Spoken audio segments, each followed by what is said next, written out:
This is SnakeBytes. A well-rounded meal for all serpents. That's right. So, we've been doing the conference circuit. Just got back from the Earthkeepers Arclantis conference in Arkansas. And that was awesome. We went with Snake Force rolled deep on that one. We had the Watcher with us. We had GMA, Archer the engineer. That's the same guy, by the way. GMA, Archer the engineer. And Brandon, History Shift, was there. It was great to finally meet him. So He was really cool. A lot of fun to hang out with. And we had Brenner, who's also been on the show before. What else? Who am I missing? We had Randall and Brad, of course. Randall gave a couple of great presentations. We got to meet Scott Walter and hang out with him in the bar and talk ancient mysteries. Yeah. David Politis gave two fantastic presentations. One on Missing 411 and the other on his work with the Hoopla Project. Yep. So that was really awesome. Yes. Cool to meet. I'm buying it. Yeah, we bought it. And what else? So yeah, Randall and Brad, we hung out with pretty much every night. We went and had dinner, various places, and lots of laughs. Walked out on the bridge, checked out the sights. It was a really good time. And then we went out into the mountains on the last day and wandered around and looked for crystals. That's right. Quartz crystals, which everybody found some good stuff. And one of the people we were with found all the greatest stuff. That's right. Vivian. Yeah. Vivian was really cool. She did a kind of dowsing with a pendulum and just walked, like we got there, we park, she gets out, pulls out this pendulum and just walks straight over to this spot and starts digging in. All the most badass crystals were right there. Yeah. Almost everyone ended up digging in that spot because she just kept pulling them out by the handful. So it was pretty amazing. Yeah. Very talented with that pendulum. Yes. Yeah, she was really great. A lot of fun to hang out with. She went and ate dinner with us a couple of times too, with Randall and Brad, and so it was a lot of fun. Yep. So the conference was a big Snake success. Force road trip. Yep. And GMA and Brenner on the way back stopped at a like open diamond mine, like one of the only diamond mine in the United States that's open to the public. It's a park. Yeah, it's in a state park. And you just basically can walk into this giant mud hole and pull out rocks and hope they're diamonds. So I think that's what they did. They were like, we haven't. To be decided. They got some stuff, but they're not sure yet. We're waiting for confirmation. Yeah, waiting for confirmation on if they are now extremely wealthy people. So. Yep. So we are not joined by our friend in Longhead, the Watcher. It's actually pretty late. He's working a 24 tomorrow. And a 24 the day after. It's actually a 48. Yeah. And obviously this is a snake bite because we just got back, so we're trying to schedule in like the full podcast. We may be doing a swap cast this week. That's right. It may be pushed to next week. So, that's why we decided to go ahead and just record a snake bite for you people tonight. So you wouldn't wonder where we were and if we fell off the face of the earth. Right. The last podcast we posted on Monday. And then and so then the whole week goes by, and then this whole week goes by, and by the time it gets to Friday, if we can't do it on that Friday, then it's going to be like, you guys are going to be like, what's going on? Yeah. So we don't want to miss a week. Yeah. So without further ado, space weather news from spaceweather.com. Sunset Planet Show. When the sun goes down tonight, step outside and look southwest. A whisper-thin crescent moon is joining Venus and Jupiter to form a heavenly triangle in the sunset sky, which everyone has already missed because it's after dark while we're recording this. Another triangle, same worlds, different vertices will appear after sundown on Thanksgiving. Okay, so you guys can check that one out tomorrow. Cool. Also, polar stratospheric clouds. The stratosphere above the Arctic Circle is getting cold, very cold. That's the only way to explain this heart-shaped cloud, which appeared yesterday over Abisko, Sweden. Chad Blakely of Lights Over Lapland took the picture and a video. We were eating lunch when one of our Aurora tour guides saw it out the window. The entire restaurant emptied out as we all went outside for a better view. This is a polar stratospheric cloud, or PSC. Normally, the stratosphere is free of clouds and it's completely transparent. That's because the stratosphere is very dry with a wide separation between sparse molecules of water. When the temperature drops to around negative 85 degrees Celsius, however, those sparse molecules begin to reluctantly gather, forming crystals of ice that become PSCs. Polar stratospheric clouds are remarkable for their vivid pastel colors. Some say they are the most beautiful clouds on Earth. I can't argue with that, says Blakely. Our first PSC of the season was a beauty. And there is a picture which you guys can find on spaceweather.com. If you're looking at it later, just make sure to look up this date on their website, which is the 27th of November. For those of you and me who have no idea what negative 85 degrees Celsius is, it's negative 121 degrees Fahrenheit. Still no idea what that actually feels like, because that's really No, but it's, yeah. At least I think that I know what that means. Current conditions. Solar wind speed is 357.3 kilometers per second. Density is 9.2 protons per cubic centimeter. I'm pretty sure that just a few seconds ago it was more like 4.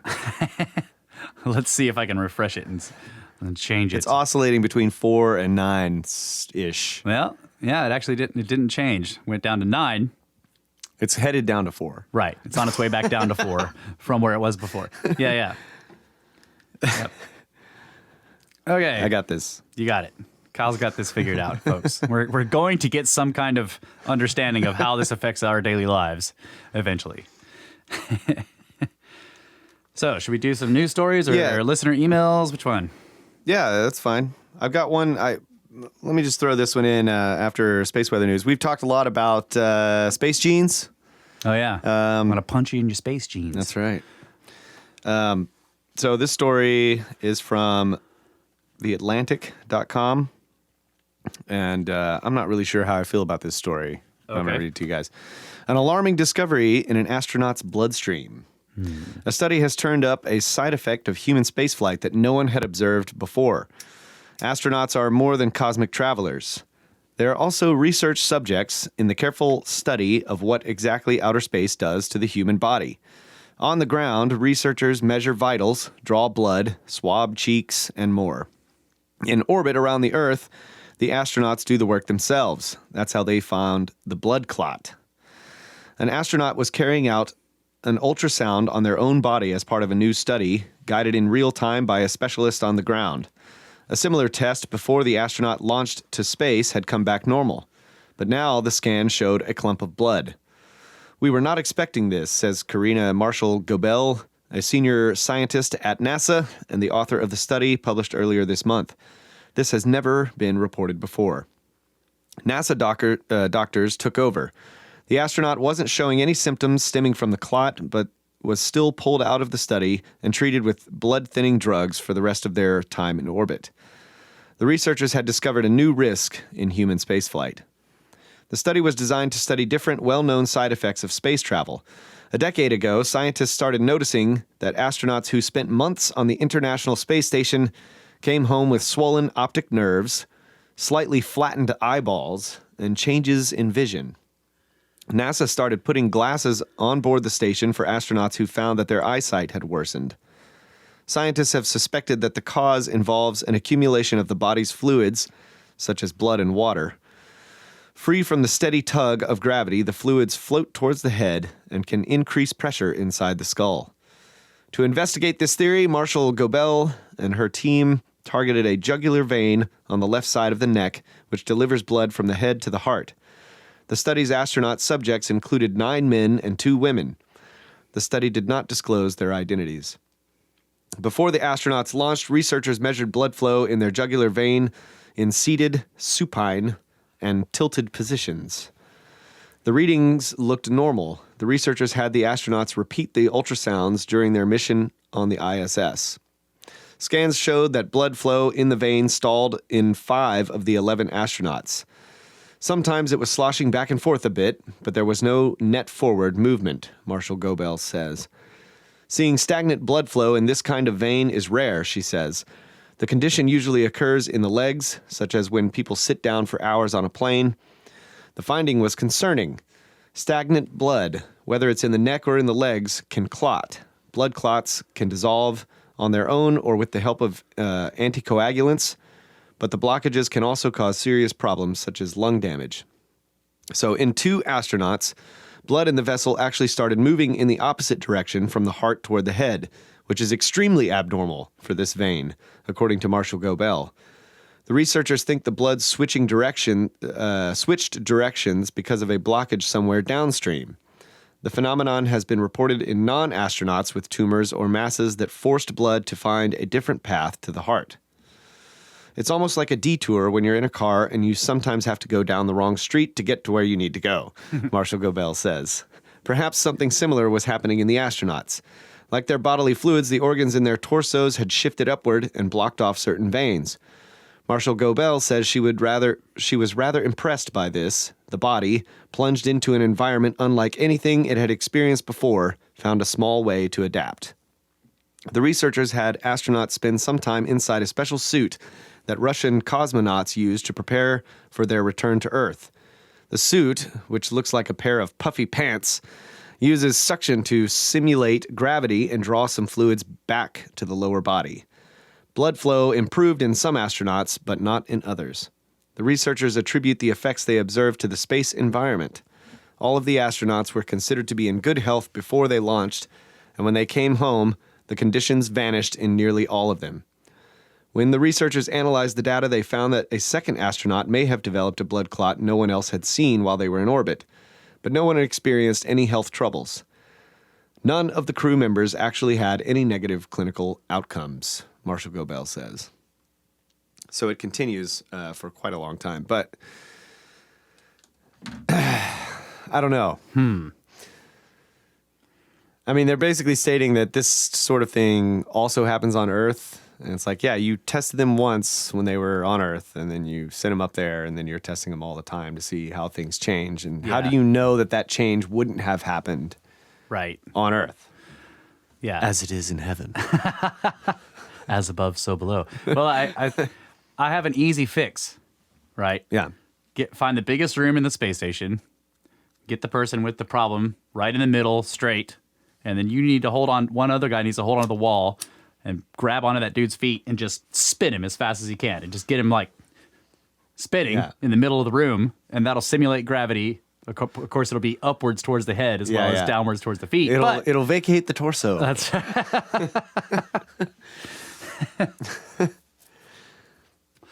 just do that, like, so once a week. But this is something that I thought of when I was first reading the story. I thought something similar. Why don't we use a centrifuge, rotating spaceships to simulate gravity? Because it has to be big enough to where, like, if it's too small, like, let's imagine get into the center and then you get screwed up. Well, imagine a big spinning ring. If the ring is too small, and so it's a big spinning ring, so it's like, imagine it's a continuous hallway that basically on the inside of the ring, you're walking on the floor, right? If the ring is too small, then your head is affected way less than your feet, and you just fall over because we're tall. So the ring has to be big enough to where there's not an appreciable difference from the head to the feet. Okay, so like a sleeping chamber that's spinning that you go into and you lay down on the side. Yeah. And you just like a tube centrifuge that spins, and when you're laying down, it's actually pressing you down flat to simulate gravity. Yeah, that might be cool. I don't know. Yeah, it might make you really dizzy too. Yeah, obviously. And that would be a lot of expensive and heavy equipment to move up there. Probably. Okay, right now fine. they just strap themselves to the walls. Yeah. Have you seen the astronauts' sleeping arrangements? They're sleeping bags strapped to walls. And you basically climb in, and then there's like all these straps that hold you in. Otherwise, you drift all over the place. Yeah, but we've been warned not to trust NASA. That's right. So I think that this is a plot to make everyone think that we are all going to die if we go to space. It's a clot Oh, to make everyone think we're all going to die if we go to space. that's right. I finally get to do one. That was an interesting story, though. Hopefully it's... I mean, they'll figure it out. You know? Yeah. I have faith in these enterprises, somewhat. They want to keep going to space, so they'll figure it out. All right, let's look at some emails here. Lay it on me. All right. This one is called Precision Show. And this is a guy I talk to quite often on the Grimerica Discord chats. Right? His name, so in the nice in the chats? Yeah, he's nice. Okay. He's pretty, yeah, he keeps it nice in the chats. So in the chats, his username is T-Bone Shuffle. So that's how I'll refer to him. He says, "Hi, I am T-Bone Shuffle from the Grimerica Discord chat. I've really been enjoying your show. The content is right in my area of interest. The show on precision got my wheels turning, and I felt like it really could have benefited from some other input. It might need a part 2. There is, in fact, ample evidence that both the English foot and the meter are much older measurement standards that have been brought back. There is a study of measurement called metrology. People have studied this for probably over 100 years at a high level. The person you need to talk to is Scott Onstad. Randall can get you in contact. He is one of the first guests on the Sacred Geometry podcast. Scott made a documentary called Secrets in Plain Sight. You may have seen it, but it is almost 4 hours long, so you could have missed all the content on measurements. I'm not sure the name of the book. You'll have to watch the doc, but he references a book on metrology. Apparently, it's been somewhat proven that the Great Pyramid was based on the English foot. If you do interview Scott, I would also like you to bring up the long-distance alignments he talks about with Stonehenge making sacred rectangles and the number 108 encoded in it. To this day, mainstream science will tell you the location is random and some of the stones were already there, so they just built it there. They ignore the long-distance alignments with the Bluestone Quarry and other sites. The latitude that passes right through the Great Pyramid echoes the speed of light in meters per second down to a pretty accurate decimal place. Scott goes over all kinds of coincidences like that. Perfect guess for your show.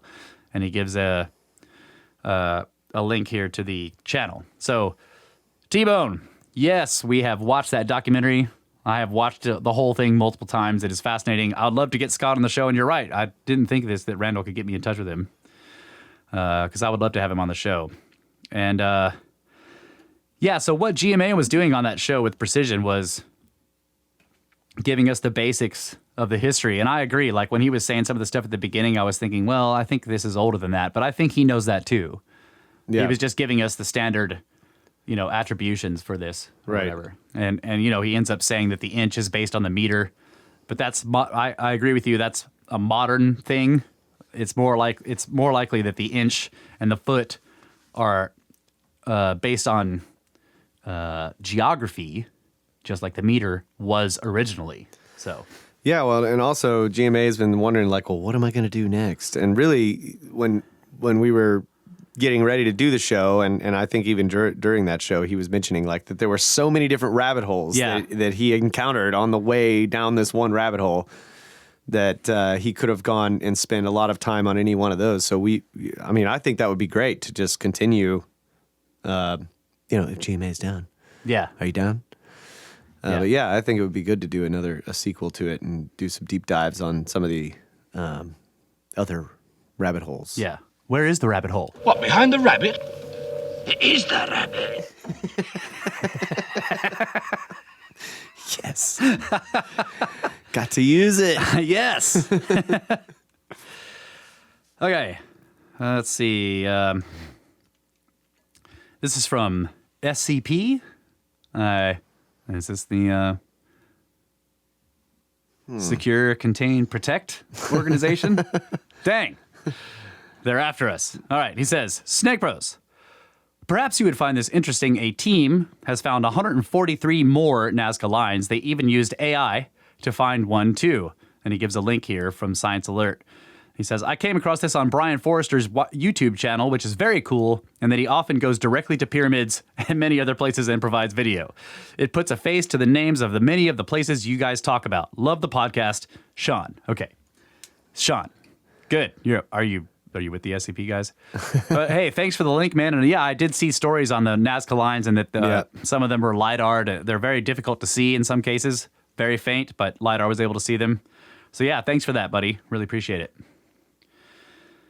Okay, this is from Matt. He says, Snake Bros, hey guys. I met you guys at Contact at the Cabin in Pagosa, which was a great time. I had just Googled Randall Carlson Moon while I was visiting in Pagosa about 2 weeks before CAC 19, and up popped info about Randall talking about Pagosa. Luckily, I found a way to attend on such short notice. Anyway, I had never even listened to Grimerica or Brothers of the Serpent at that time, only as much of Randall as I could. So I didn't know you guys were quote-unquote celebrities. I was in the van with Russ and Randall to and from Mesa Verde, which was like striking gold, listening to the conversations between Russ and Randall, etc. Since then, I listened to your first 2 through 22 and all the current podcasts since May. Several times you guys ask for feedback on your podcast, so here's my 2 cents. I think what you're doing is very honorable. The fact that you have resurrected the Brotherhood of the Serpent theme speaks for itself, and it seems as if you are actually exposing the truth little by little, which is incredibly hard since all of our quote-unquote mainstream science is so diluted, skewed, and politicized, etc. Some of which is natural from human ignorance, but once we see how skewed, politicized, and wrong it is, it seems most logical that it was purposefully done and not accidental. We are being kept in the dark. Your podcasts are very informative, and you guys humbly say you're getting 99.5% wrong and downplay your intelligence, but I can sense that you both have great intelligence, and it only increases by your enthusiasm and sincere interest in these subjects that we all find ourselves glued to. Pyramids! Some people complain that you laugh too much, but I believe it is your signature. And it is just you two being yourselves, and the more you are yourselves, the more your research and knowledge will come out of the podcasts. I say don't worry about the people complaining. You are definitely onto something and just keep it all going. If the fact that Randall Carlson picked both of you to help bring his info out to the world doesn't tell you that you are talented, well, what else can be said? Congratulations on putting out such interesting shows and for starting Cosmographia and helping Randall spread the word. I'm looking forward to listening to more shows. Snakes! Sincerely, Matt. P.S. One question. Can you guys steer me in the right direction to find Randall's series about the Holy Grail that he says he wrote in the Oracle? I don't know how to find the Oracle. Any help is appreciated. First of all, wow. Yeah. Thank you very much. Thank you. Warm fuzzies. I think I remember you. You were sitting behind us. We were in the van. I'm pretty sure I remember who you were, Matt. So yeah, it was great and you joined in that conversation that Randall and I were having. It was awesome. So I also remember those van drive rides as being great, and you were definitely a part of it. So that was really cool. Randall Carlson Moon. Hey, me and Brad had great conversations too in our van. You missed out, Matt. Yeah, I drove with Brad the next time we went to Mesa Verde, and those conversations were also great. Brad is fantastic. Let's see. Man, that's awesome how you found the Contact of the Cabin. Yeah, that's 2 really weeks great. before, and you're just like, Yeah. I'm going. I'm glad you were able to swing it. And so we're not celebrities. You should go to the next one. Yeah, that's right. Yeah. You should go to the next one too, buddy. Yep. Let's see what else. Thanks for all the feedback. I really appreciate what you said about what you think about what we're doing. It's really great to hear all that. But just keep remembering that we do get like 99.5% stuff wrong, because the more we dig into stuff, the more we find out that no one knows anything. So everyone is wrong about everything all of the time. Okay? Okay, guy? Also, thanks for the telling us to just don't worry about the haters. We appreciate that. That's hard. Yeah, sometimes it's hard. Yeah. Because that one guy can be kind of annoying. What else? Okay, so the Oracle. The Oracle is an old school paper magazine that Randall has been publishing articles in once a month for years and years and years. So some of that stuff is available on Sacred Geometry International, but a lot of it isn't. He's got a whole bunch of those articles and only a few of the series that he's posted. But so all the articles that you read on Sacred Geo come from the stuff he's written for that magazine. So the stuff about the Grail that he wrote in the Oracle may not be available. But on Sacred Geometry International, there are there is a Grail series on there if you want to look for it. It was posted quite a while ago, but it's a Grail series about craters and Grail, and it's really awesome. And we actually did a full show on it a long time ago. So Yeah. but yeah, I don't know. I asked him this question actually this past weekend when we were talking to him, and he was like, "Oh yeah, those aren't published anywhere on the internet." So, but we're working on it. I think we talked about the possibility of him extracting those, but Yes. I can't remember. He might have to check with the publication or something. Right. I can't Yeah. remember. Yeah, what it was, but he has to get permission from them because he writes them for their magazine. So, anyway, thanks for the email, man. It was really, really a great one. Appreciate it, buddy.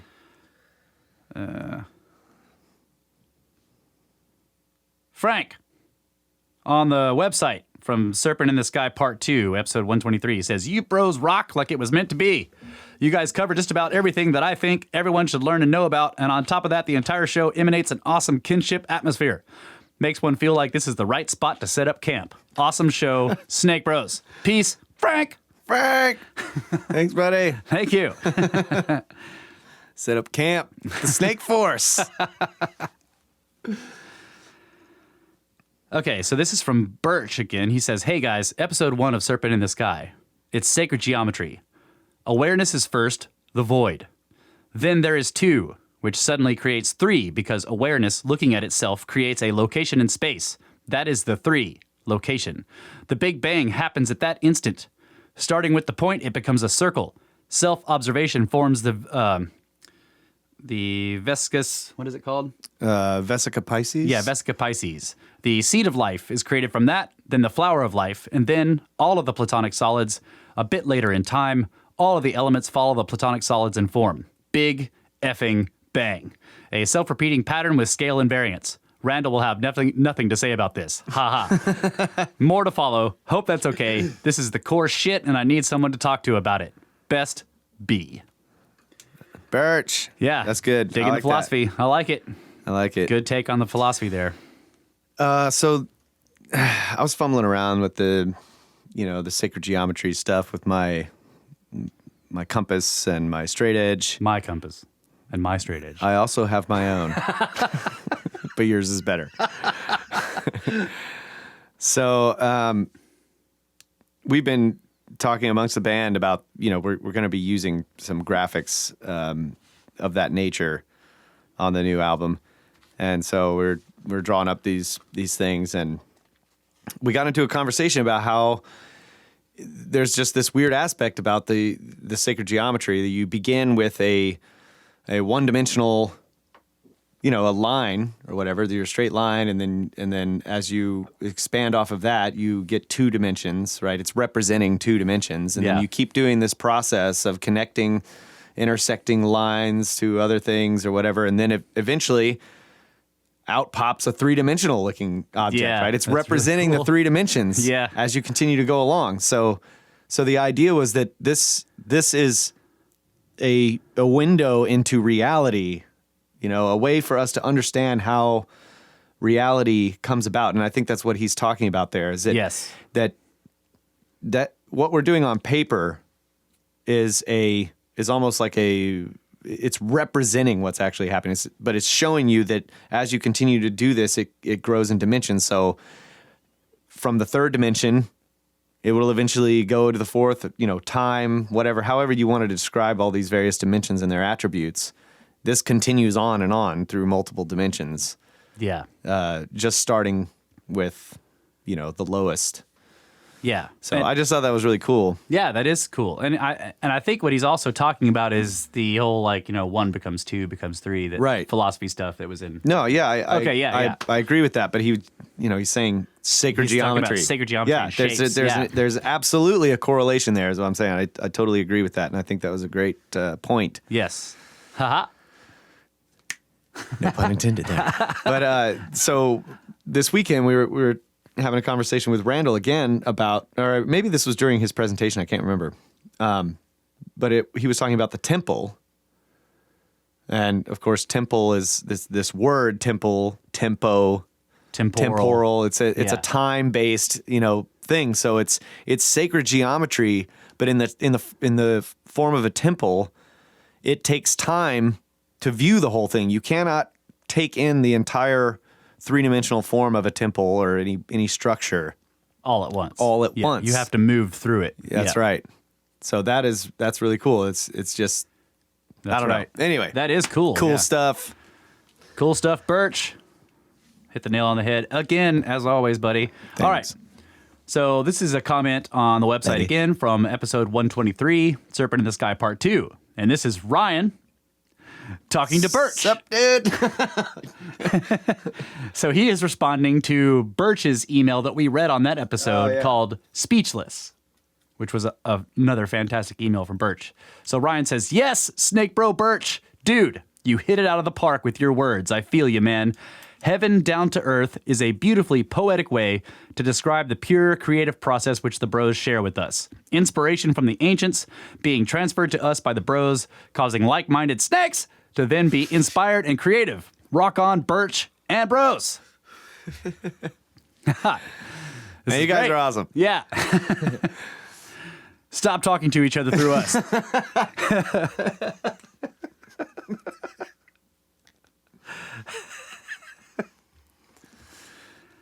Birch, Ryan's number is 724-333-333-333. Give him a call. All right, and I think that's it for the emails. For this time. Well, this is pretty. We're going pretty strong here on this snake bite. Yeah, not a problem. I've got more stories. Should I read the update on scan pyramids? Yes. Okay. From dailygrail.com, which is a fantastic website for interesting fringe news and other, not just fringe, but just weird stories and just great. It's just great all the way around. And Red Pill Junkie also writes articles for them, and he writes good stuff too. I think he still does. But this one is written by Greg, who is the owner and operator and entrepreneur of the Daily Grail. I remember hearing, actually, this is kind of an aside, but I remember he went on a podcast and maybe he was being interviewed by Mysterious Universe, but he was like, yeah, so I started the website 10 years ago and I made the mistake of calling it the Daily Grail. And so it's been a full-time job ever since. Yeah. Should have called it the Weekly or Monthly Grail. Yeah. Anyway, so this one's called Mysterious Hidden Chamber in Great Pyramid Confirmed. Confirmed! By New Scans. 2 years ago, a big discovery in the Great Pyramid was announced in a paper in Nature. A large void, at least 30 meters / 100 feet in length above the Grand Gallery. The find constituted the first major inner structure found in the Great Pyramid since the 19th century. The new discovery was archived by the Scan Pyramids Project, a cross-disciplinary, multi-institution / nation effort that has employed various high-tech, non-destructive methods, such as infrared thermography and muons radiography, to scan the Great Pyramid for hidden cavities and or structures. Oh yeah, and I was calling them muons. It's pronounced muons, I'm pretty sure. That's how I hear everyone saying it, so muons. Okay. Now, 2 years later, the Scan Pyramids team have released a new video, which is embedded below, which you guys can find on the Daily Grail. Just look this up. Announcing that the large cavity, which generated some controversy, with questions raised as to whether it truly was there or was just some sort of scanning artifact.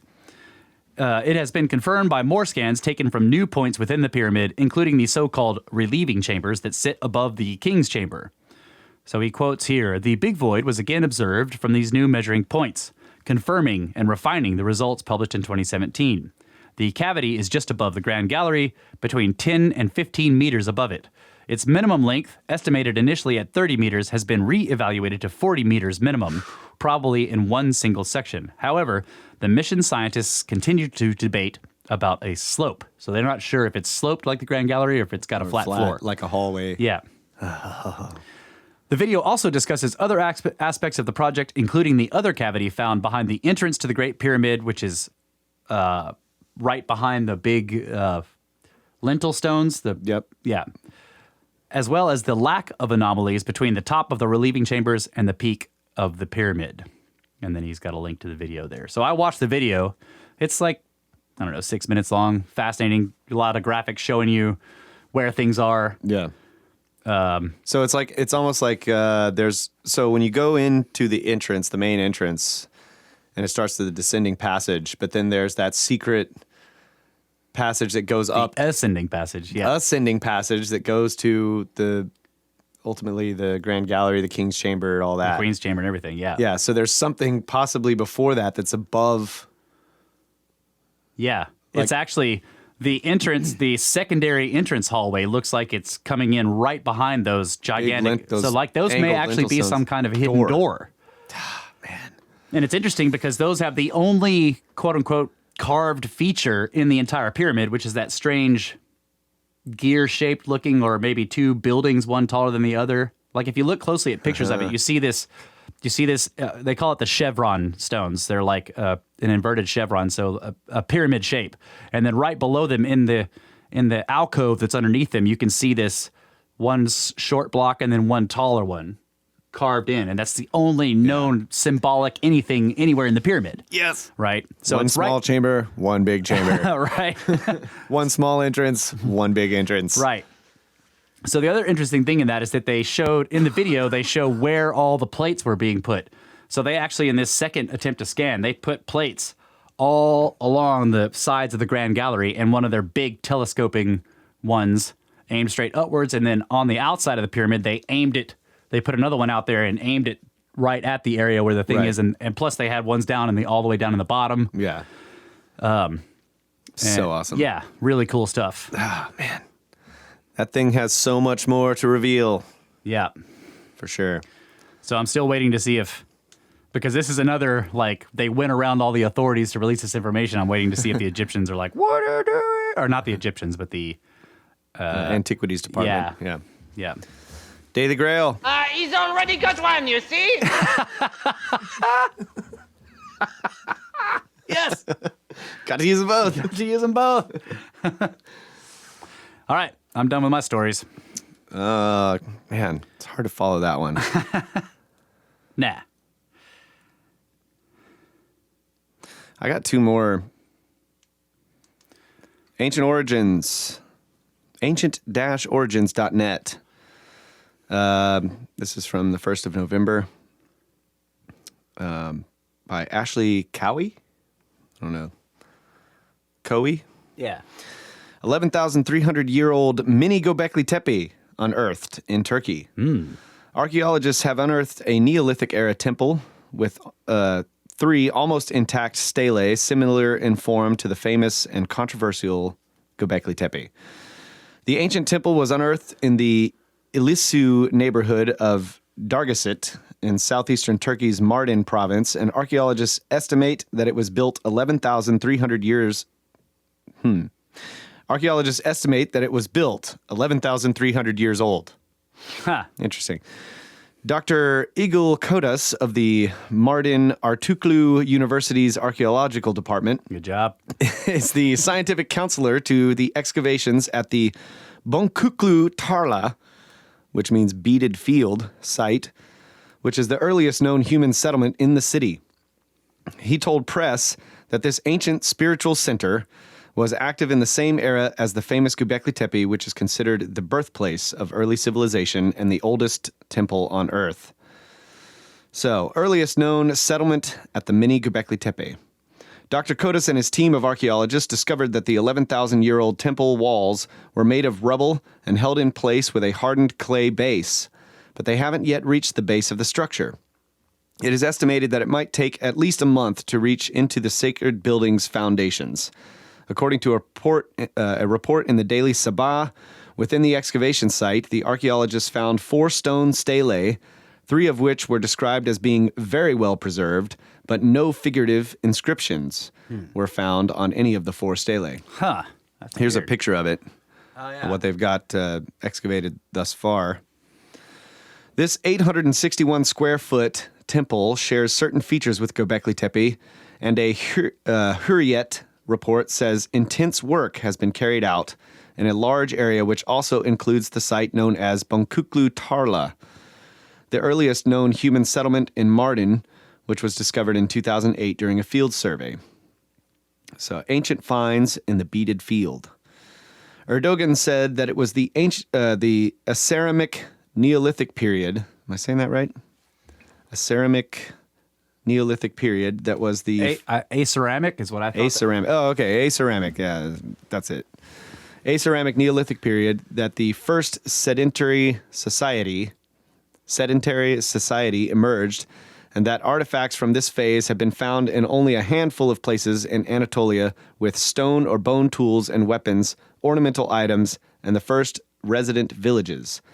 However, there are further ancient sites which, when interpreted with the new discovery, reveal the building traditions of the ancient architects.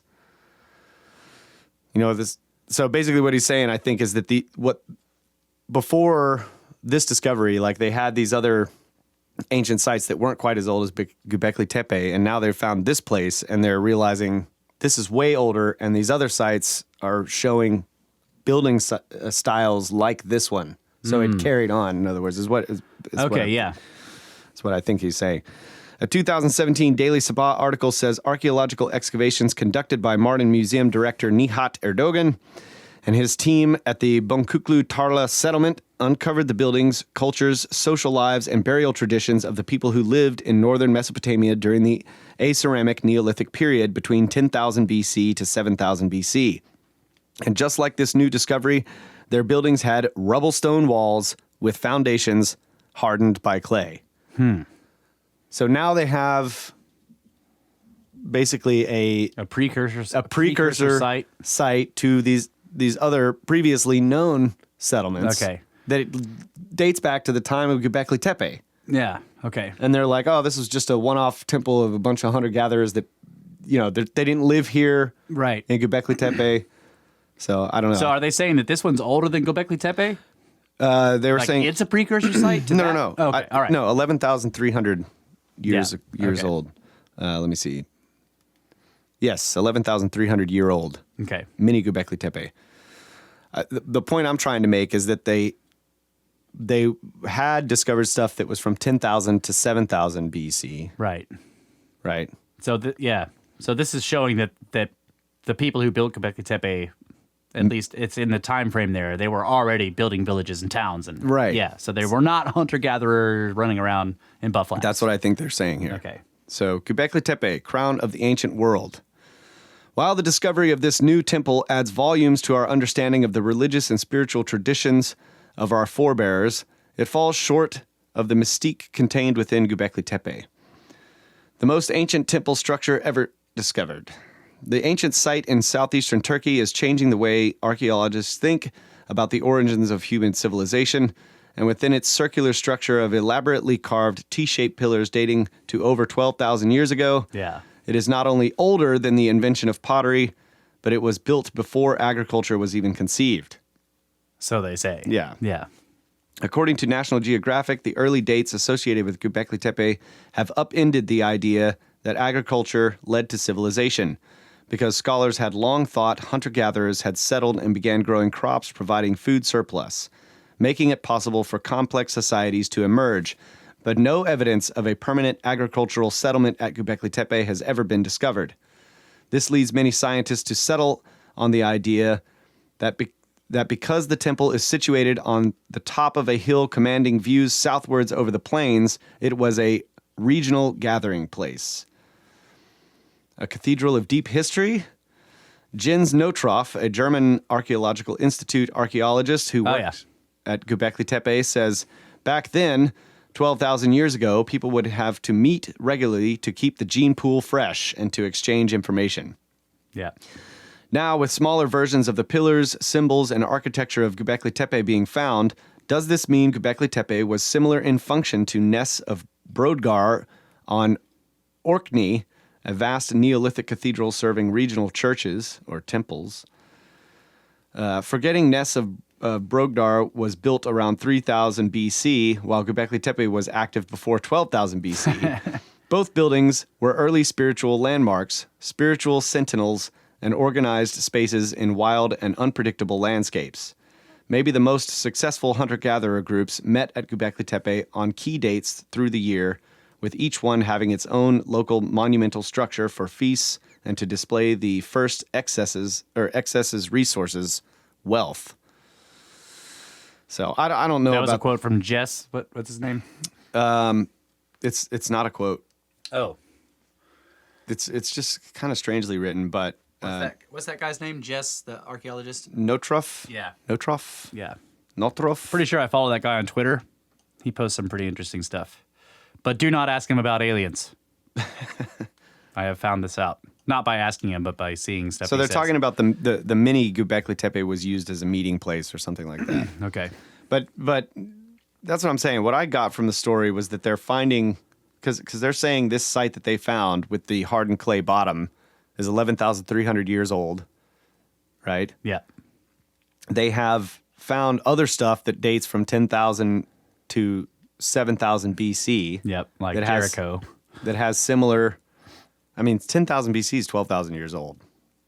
That's right. So it has similar building structures. So I guess it doesn't make sense to me why is that in the article? It's not even saying it's, why is that considered not evidence that they had settlements and stuff? The people who built Gobekli Tepe. I don't know. And not agriculture at all. Not close enough. Maybe so. Anyway. Well, that's the same question like Ben was asking. Ben from Uncharted X was asking, Gobekli Tepe isn't that far from Egypt. Right. You want to show me the potsherds, like, where's the evidence of this previous civilization that could have carved the Sphinx? Well, there you go. Yeah. Right? So. Yep.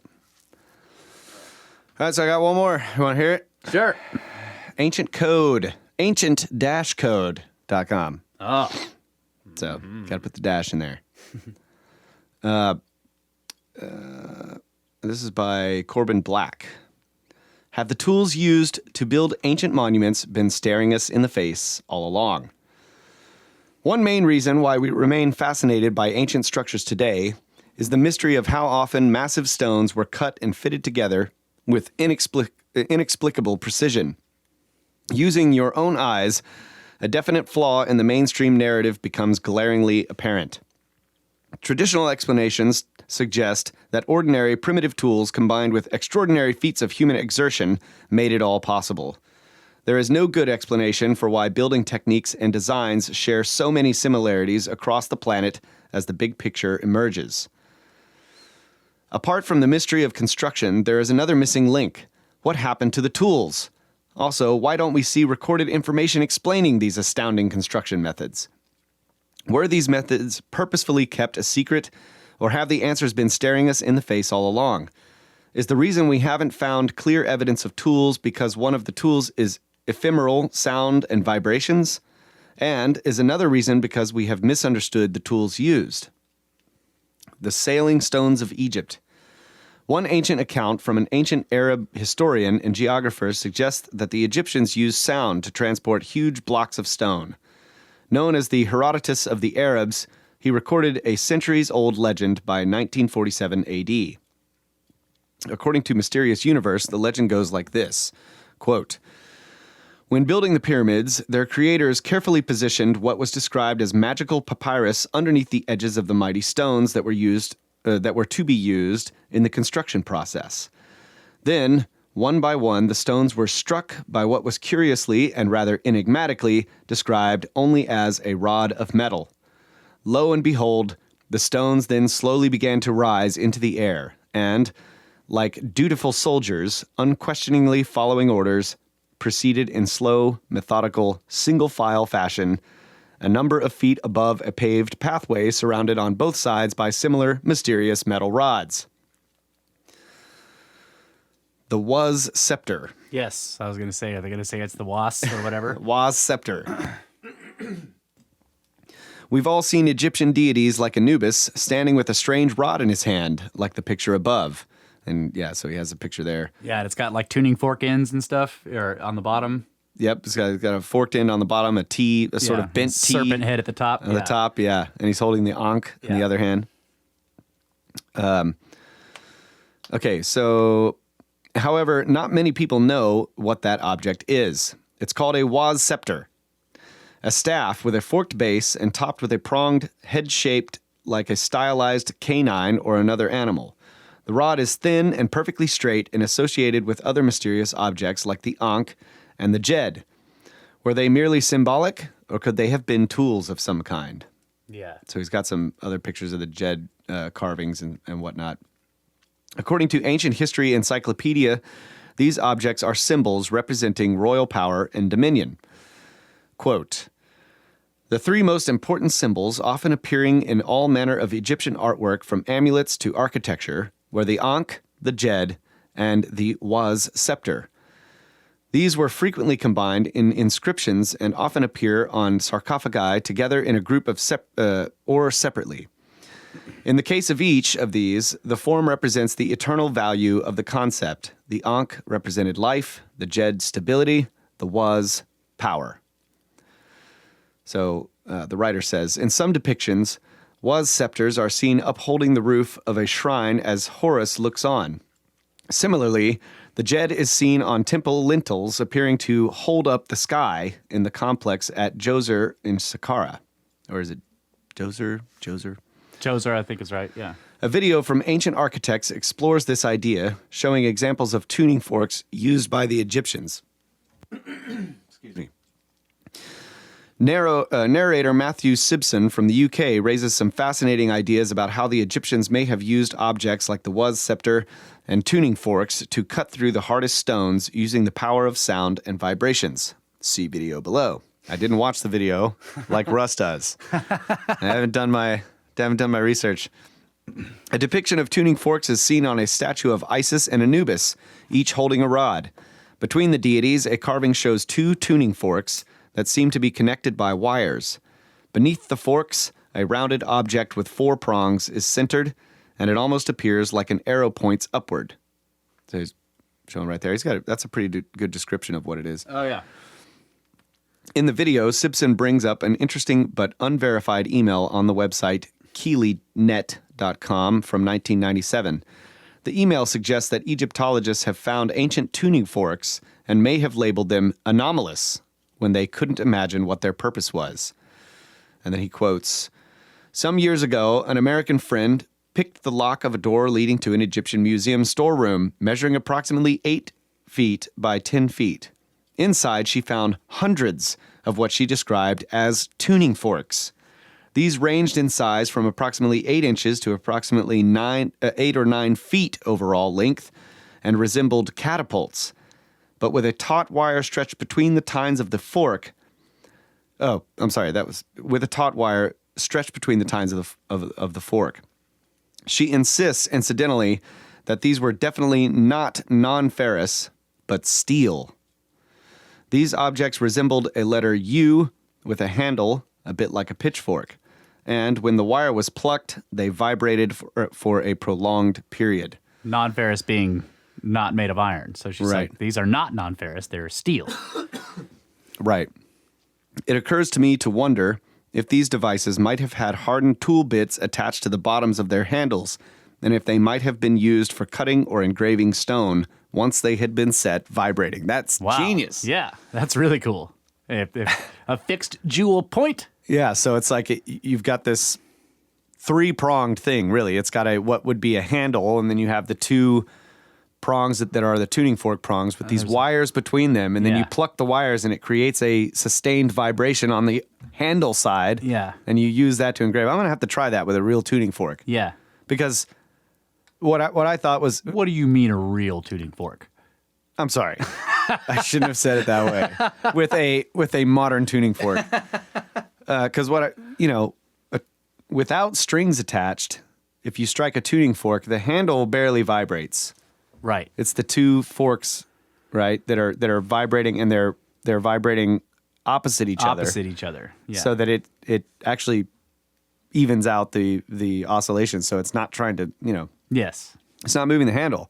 But if you put strings between them, that's going to change. Yeah. Because depending on which way you pluck the string, you're going to have a motion Yeah. on the handle that's going to be, or the entire object is going to want to bounce. Like if you pluck the string vertically, Yeah. then the object's going to want to vibrate up and down, and that would make a great engraving tool. Wow. Cool. So, okay, back to the writer here. I can't remember his name. Corbin Black. Corbin, my man. Corbin, my man. It's a great article. Now I got to get back to my spot. Yeah, so it says, so Corbin says, although the email is only anecdotal evidence at best, it does seem to confirm the hieroglyph of tuning forks on the statue of Isis and Anubis, with the wire stretched between the tines. Next, we see a much older Sumerian cylinder seal showing a figure holding what appears to be a tuning fork. As you see more, it seems that ancient people knew much more about the effects of sound and vibration than we currently understand. Today, we are learning new ways to look at ancient structures. Archaeoacoustics is revealing how sound played a vital role in the construction of sites all over the world. Meanwhile, the study of cymatics reveals how vibrations alter the geometry of matter in intricate and unexplainable ways. In addition, the mysteries of quantum mechanics are unfurling as we find new particles and use artificial intelligence algorithms to discover how matter itself works. Could we finally be reaching the stage where we will begin to understand exactly how the ancient people of the world created massive monuments worldwide? So That's a great article. great article. I disagree with his point there on cymatics. I think it is. What does he say here?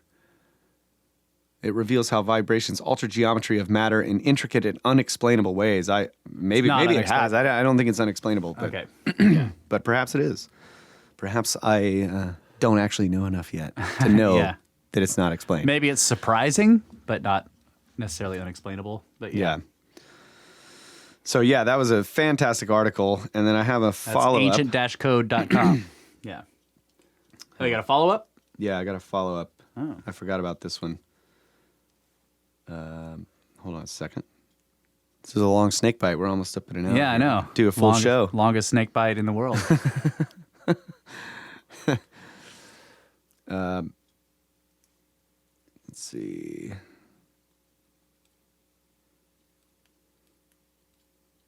Well, where is it?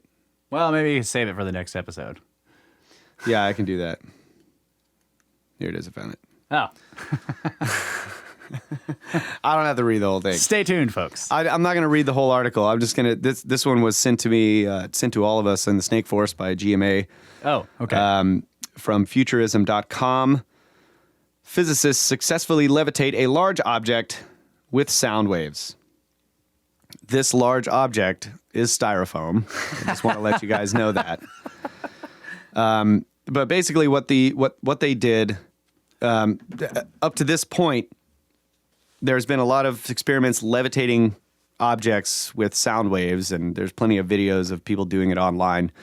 Typically, the way it works is they levitate an object that is basically no larger than half the wavelength of the sound wave that they're using to levitate it, and typically the sound waves they're using to levitate it are in the ultrasound. Okay. Right, so they're very, very small. So Right. they're Very high-pitched and very small objects. That's right. Short wavelengths, very small objects. So what these guys did was they figured out with a tripod setup of transducers, they could actually use a sound wave much, much smaller, a fraction of the size of the object that they wanted to levitate. And I think the way it works is that the object comes to rest on the three Where they intersect. the three wavelengths where the waves where they're coming in, but the waves are really like the high pressure side of the wave is sort of holding on to a harmonic of the size of the larger size of the object. Okay, so they don't actually have to have a wavelength that can completely, half of it can completely, let's say the pressure side of the wave can completely envelop the entire object. Yeah, totally they can do enclose it it. in harmonics, and I think it makes perfect sense that they could do that with harmonics. However, it's not a stone; it's a piece of styrofoam, Yeah. which you can, at reasonable amplitudes, make a a pressure wave that is more dense than the styrofoam itself. Yeah. Which is why it stays up. So it was a good article, though. It's pretty cool. Check it out if you want to script derp me You on are that. so inclined. So yeah, futurism.com. Physicists successfully levitate large objects with sound waves. So Cool. light as a feather, stiff as a board. All right. All right. Thank you guys. Good snake bites. Yeah. Gave you half a show Yep. for free.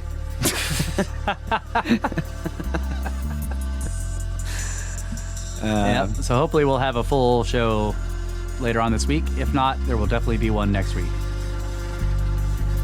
Yep. And I think that's it. All right. Yep. Good night, Adamu. Epstein didn't kill himself.